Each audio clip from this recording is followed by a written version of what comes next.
அரைக்கீரையை வாங்கி நல்லா கழுவி அலசி எடுத்து வச்சுருக்கேன். இதை இப்போ நம்ம கடைய போகிறோம்.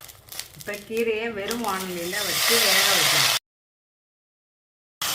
கொஞ்சம் தண்ணி ஊற்றி இதை வேக வைக்கணும். கீரை வெந்துருச்சு. நீங்கள் இந்த காம்பை தொட்டு பார்க்கணும், கீரையை தொடக்கூடாது. அப்போ காம்பு நல்லா வெந்துருச்சு. தாளிக்க எண்ணெய் ஊற்றியாச்சு. 1/2 ஸ்பூன் சீரகம் போட்டாச்சு. பூண்டும் வெங்காயமும் போட்டாச்சு. வரமிளகாய் கிள்ளி போட்டாச்சு. எல்லாம் வதங்கிடுச்சு. இப்போ நம்ம தக்காளி போட்டுக்கிறோம். இப்போ கீரைக்கு தேவையான உப்பை போட்டுக்கிறோம். கீரையில் முதல்ல உப்பு போட்டால் கீரை வேகாது, அதுக்காக நம்ம இதில் போட்டுக்கிறோம். நம்ம இதை இப்போ கீரையோடு சேர்த்து நம்ம இதை கடைய போகிறோம்.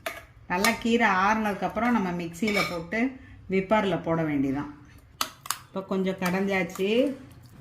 இப்போ இந்த பருப்பு இதை போட்டுறோம். அதில் நம்மளோட கீரையும் பருப்பு கடைசல் ரெடி ஆயிடுச்சு. ஸ்ரீலக்ஷ்மி சேனல் லைக் பண்ணுங்கள், ஷேர் பண்ணுங்கள், சப்ஸ்கிரைப் பண்ணுங்கள்.